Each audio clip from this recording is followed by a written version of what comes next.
drum editing in Reaper using stretch markers. So I have a session here in front of me. It's a drum tracking session that I did a couple of weeks ago. And as you can see, the whole drum performance is made up of multiple drum takes, as indicated by the different colored chunks that we've got going on here. So the first thing I need to do is group all of my tracks together. So I'm going to select all of my tracks off to the side here, all of the tracks that I want grouped together. The options that we want to select are these top ones here: media/razor edit lead and media/razor edit follow. I'm just going to rename this group and call it drum edit, just so I know it's my editing group. Right, so I've done that. That basically means now that all of my tracks are grouped as per their sort of color indication here. So when I click on one, it selects all of them. A couple of things that I've got set up before we go is if you come up into yours will most likely be over here, but the menu that we're looking for is the enable group option. If you right click on that, we've got this option that says selecting one item selects group. Now by default I have that on, but I also have it bound to a keyboard shortcut, which I've also just placed up here in the toolbar as well. It's just visual for me. It's either easier for me just to come and click this. If I come back into this menu, you can see that's now deselected. Clicking on it again, and it's selected.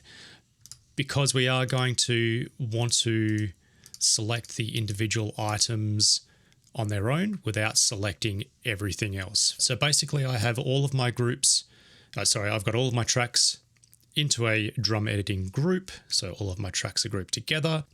So what I'm going to do to start with, the main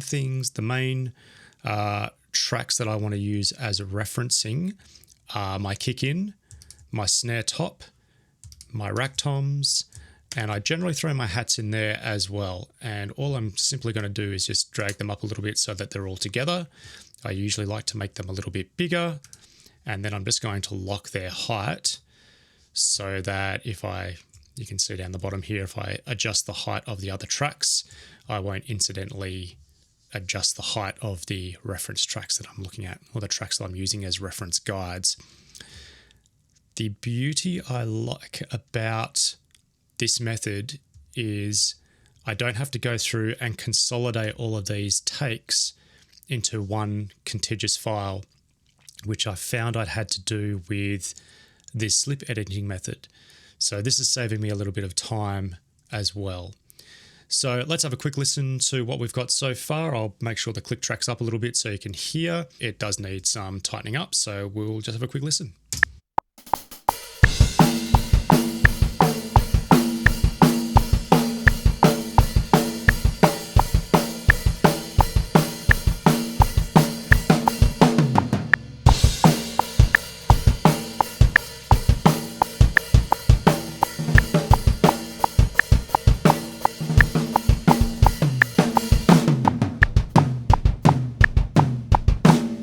So already within that, we can hear that things are slipping a little bit. So now our job is to go in and neaten them up. Rightio, so what I'm going to do is I'm going to deselect this option up here, which is the one track selects all. So now that is not active. It is still part of the group though. So basically what that means is I'm using this single track as a reference, but whatever I do to it, that is when I add the stretch markers, it's going to add the stretch markers to the rest of the tracks in that group. So first thing we need to open up is our dynamic split, which I believe the default shortcut is D. It is D on my system anyway. And I am also going to bring up the set transient sensitivity, or the transient detection settings. So from here, you should be able to see my settings on screen. I'll just sort of bring them down a bit more centrally. Basically what we've got here is I have set my sensitivity and my threshold, so it is picking up these kick hits, for example.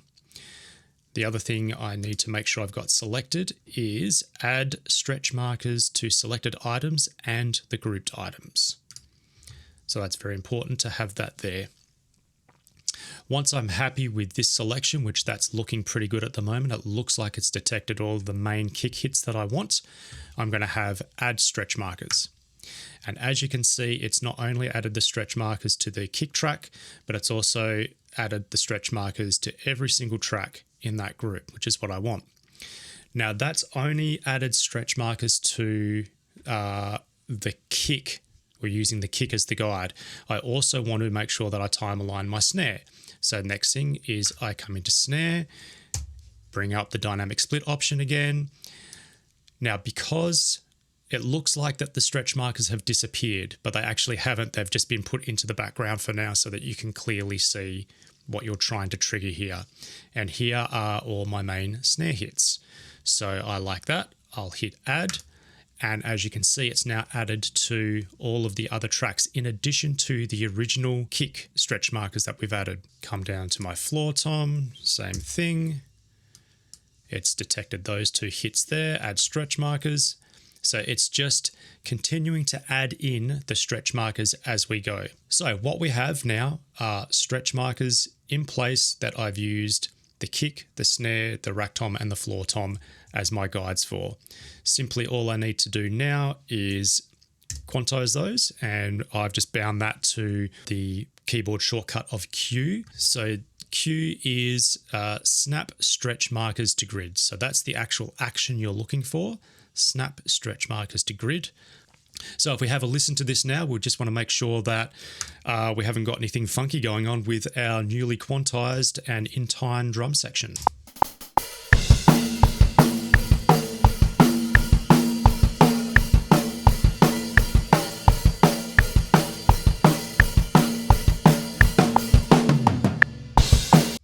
And that sounds pretty damn good to me. So if I undo that, so we've added stretch markers here, but they have not been time adjusted yet. Let's have a quick listen to that.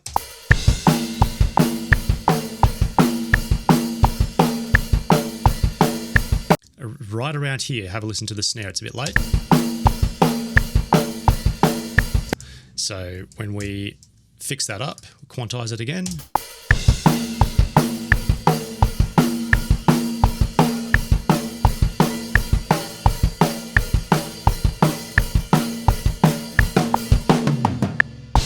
So that sounds great.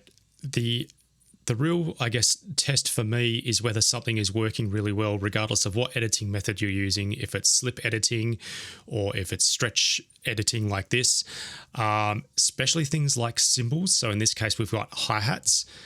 Now, that's a lot of hi-hat action going on there. It's very prominent in the mix. Typically, if it's not doing a good job, you'll hear lots of artifacts going on, particularly with cymbals and hi-hats. And to be honest, I can't really hear anything negative going on there if we pay attention to that again.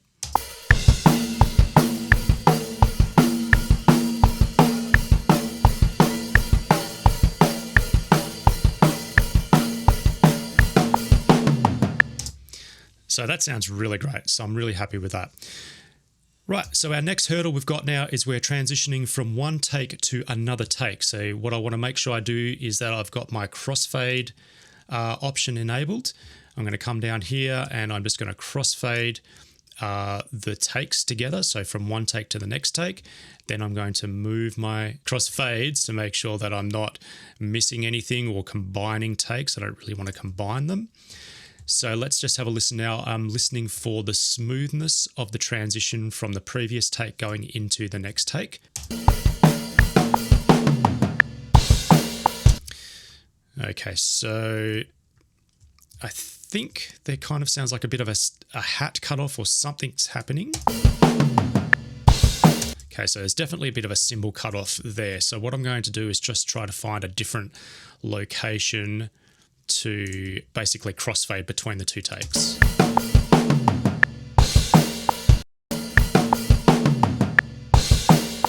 Okay, so that's much better. There doesn't seem to be like a cymbal cut off or a hat cut off, whatever was happening before. And it's transitioning quite smoothly from one take to the next. Now I simply come into my next take and I wash, rinse, and repeat, which is coming up to my kick track, opening up my dynamic split option. It looks like all of the kicks have been selected. We've got one little one here. Let's have a listen to that. Okay, so I probably do want to catch that one. So I'm just going to bring my threshold down a little bit. There we go. We've got that. Happy with that. Add stretch markers. Coming down to my snare track, open up my dynamic split again. And coming through here. Oh, something I have learned early on in the process as well is sometimes the very first hit of a track that you're trying to capture won't actually mark. So just be wary of that. If it doesn't, you can always go in and manually add a stretch marker point there. Okay, so I've got my snares all selected here. Now, snares are a funny thing. This particular drum part has some ghost notes and things like that in there. Let's have a quick listen.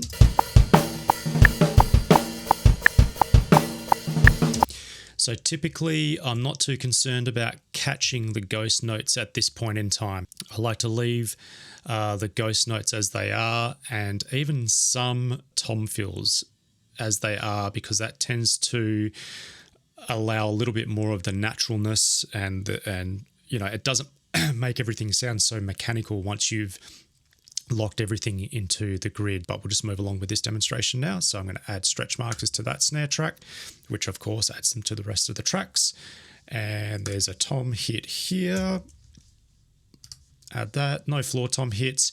I'm not really too concerned, I don't think, with the hats at the moment, but let's have a listen.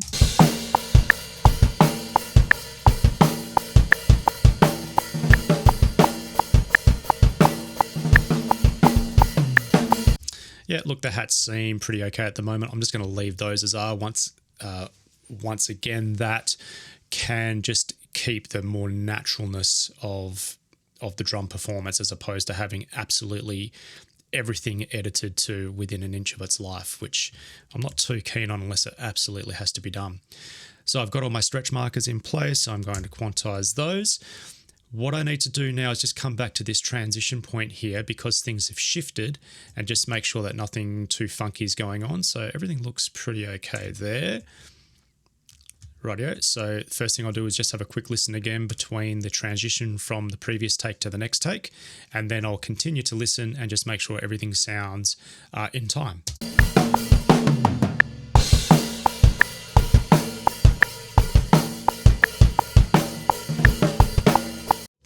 So we've got a little hiccup here. So where we have quantized, or where Reaper has quantized, has not quite done what we want it to do. And it looks like this snare hit has been brought forward where it should be pushed out to there. So I've just got my snapping on, snap to grid, and I've simply you can just click and drag that around to where it needs to be. So let's have a quick listen to that little section again. Oh, same things happen with these kicks. So I think that one was a little early. Let's see what happens here. Okay, so that seems a little funky there. I think that snare is early, and then this kick looks a little early as well.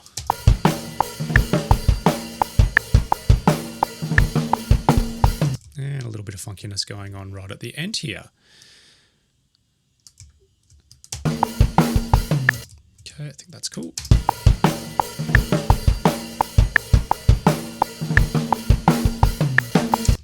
Okay, so that's great. Basically, we've gone from the previous take into the next take. We've given it a nice smooth crossfade, and all of the performance parts at the moment are playing in time. And from here on out, it is quite simply, like I said before, wash, rinse, and repeat. So I'm going to just basically speed things up now. I'm going to shut my trap for a bit, work through the rest of this song. If anything interesting comes up in my process about what I'm doing here, I'll bring you back in and explain what's going on. Other than that, I'll see you on the other side.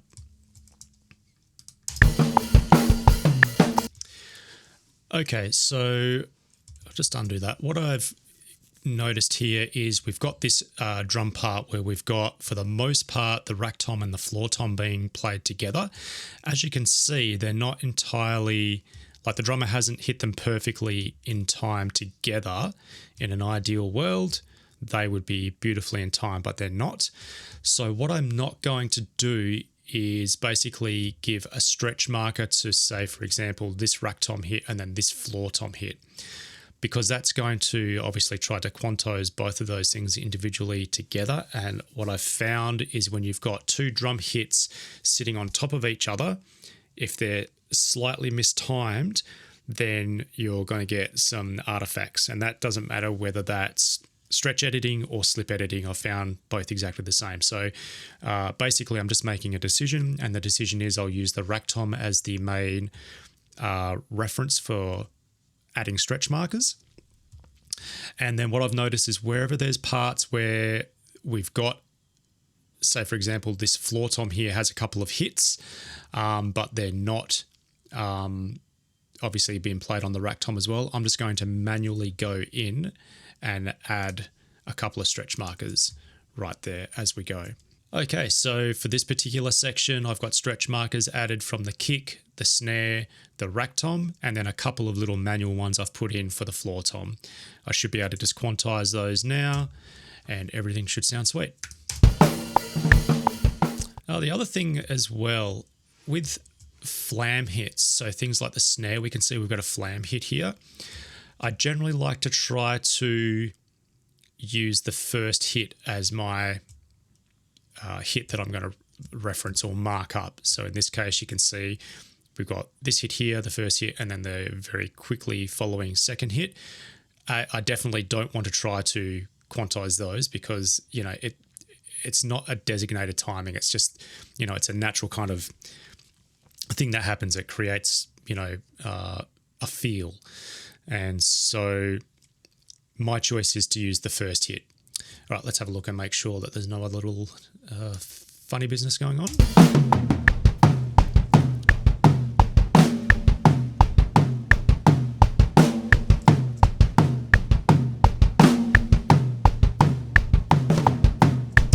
Okay, that all sounds great. Right, so earlier on I said that sometimes these first hits get missed, and we've got a classic example right here. So this first hit needs to be quantized. It hasn't been picked up by the dynamic split process. Now, I'm just going to have a quick listen and see what's the predominant thing here. Okay, so it's the snare hit. So all I'm going to do is manually add a stretch marker there. I can just quantize again, and that's going to bring those into alignment. And as before, I'll just have a quick look and make sure that my transition points are nice and smooth. We'll have a listen and go and keep heading on. The other important thing that I neglected to mention starting this whole process is to choose a grid reference that most accurately reflects the drum part that's being played. Now, because I know there's quite a few 16th notes being played, I just have got my 16th note grid reference automatically selected. Okay, so we've got an interesting little section here. We've got this kind of gentle tom build-up. We do have some kicks that I have already used to put markers in.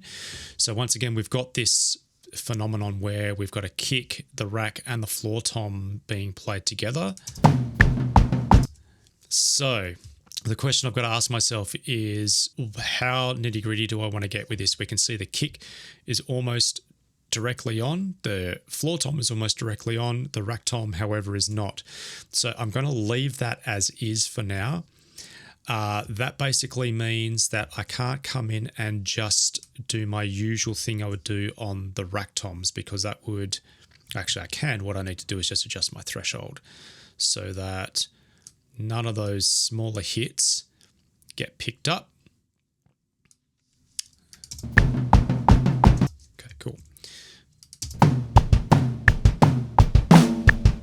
So just the dominant rack tom hits are being detected there. Add my stretch marker. Now I'm going to quantize, and I'm going to have a bit of a look to see how these fills have landed. And if I just zoom in on the waveform a little bit, You can see that simply just through the action of quantizing the other drum parts that these now seem to fall fairly good. This one's a bit in the middle of nowhere, and this one's probably a little bit early, and this one's a little bit early. So given that this hit does not directly line up with, say, one of the kicks, I'm going to manually add in a point there and quantize. Same with this one, I'll manually add in a point and quantize. And then the same with this one here, because they are not directly being affected by the kick itself, I'll add that point and quantize. And for S and Gs, let's add one there, and I'm just going to see how that sounds. Okay, that sounds fine. I'm not concerned with that jump between this take to the next take yet. I'll sort that out in a minute. What I am going to have a listen for is now the transition point between this previous take going into the next take.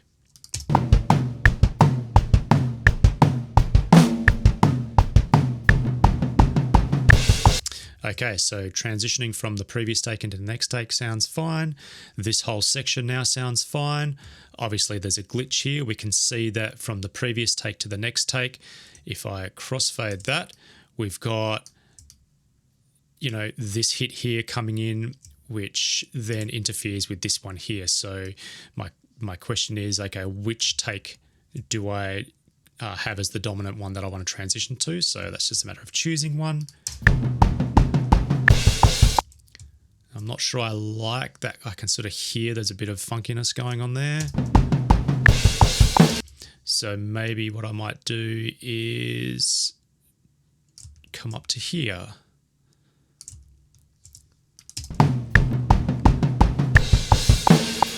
That sounds much better. So what that then means is I've got to actually just quickly add in a few more little stretch markers here. Make sure I quantize those. Okay, that sounds fine. Great. And moving on. Okay, so here is a good example of not adding a stretch marker if I don't have to. So at the moment, now this may change because I haven't quantized anything yet, but at the moment, this rack tom hit and this floor tom hit are sitting perfectly well within tolerance of, you know, being on the grid and being in time. So my default would be to not add a stretch marker to that. But like I said, we haven't actually quantized anything yet. So they may get a stretch marker after the fact, but it's just an example of you don't have to you don't have to add a stretch marker to absolutely everything.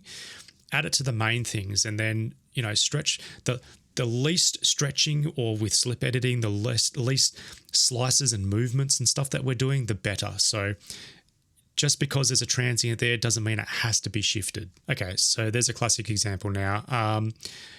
Basically, I've now quantized that, and these two tom hits that I was talking about before, this rack tom and this floor tom, now that everything's been quantized, yes, it's all been shifted a little bit, but you know what, that's still pretty close. Like I'm happy with that, and I want to keep as much naturalness as I can. So let's have a bit of a listen to see how this section sounds.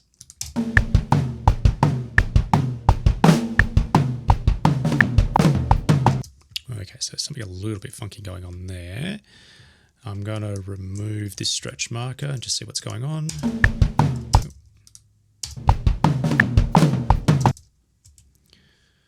So I reckon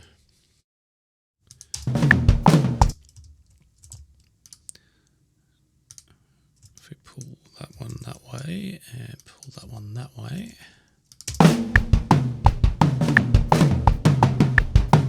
Okay, that's good. So that was better. I just had to remove some stretch markers that had automatically be put in, and then I'm just going in and manually deciding which ones I want to keep. Something pretty funky that's happened here. So we've had a kick be marked up and been quantized, but something's got a bit funny with the quantizing. You can see here the whole transient of the kick's been chopped off, and that sounds like this. Okay, so my initial instinct was just to remove that stretch marker. It looks like the kick is beautifully in time, so I've got all my transient back, so I don't need that stretch marker there.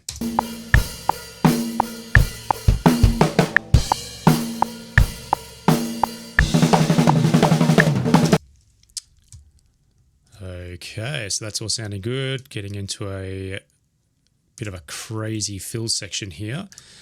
So if I'm quite honest, I'm not sure how I'm going to handle this at the moment. So I'm just going to do what I normally do, add my stretch markers, and we'll see how it sounds. For this crazy snare fill, let's see. So it looks like we're pretty well sticking with 16th notes.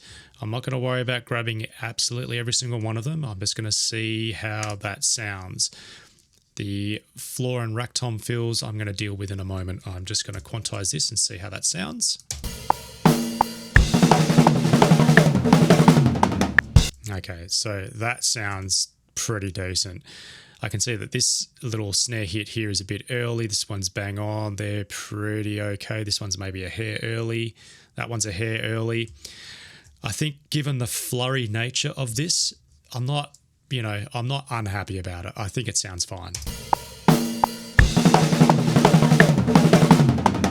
That's good. So now I'll come in and I'll just have a quick look at these tom fills. This is beautiful. That's probably a hair early. And this floor tom is, I'll tell you what, I might just come in and do this floor tom here, and that's actually pulled that rack tom into place as well. So this is a really good example of adding one stretch marker to one kit piece and editing that, how that affects the other one when you're stretch editing. So be mindful of that. Once again, we're trying to do less is more here. That's all looking good. That's definitely early, so let's bring that in. That's caused this one to be a hair late, maybe a little bit too much, so we'll just pull him back a bit.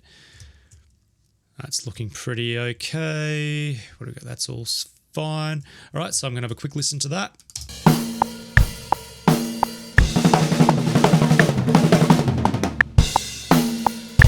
Right, I'm really happy with that. That's great. Obviously, I don't care about this little mishit here. I'm going to fix that right now.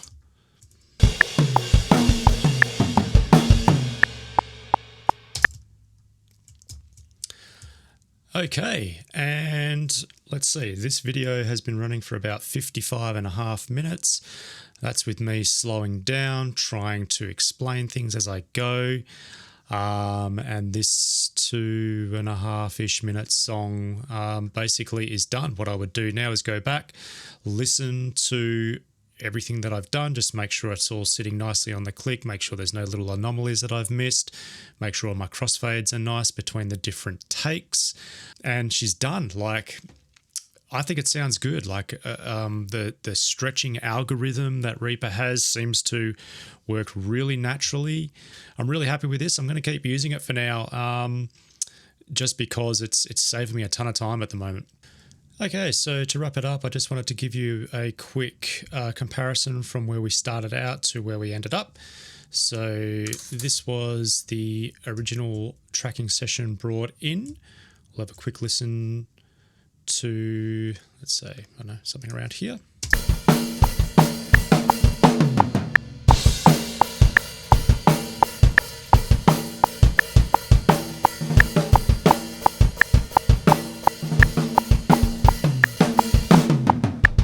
Once again, there's a little bit of craziness around this section here. We went through our editing process where we have crossfaded between takes. We've added in stretch markers. We've quantized the performance. And then the very last thing we do is consolidate everything into one nice long contiguous file per track. And that's what this sounds like.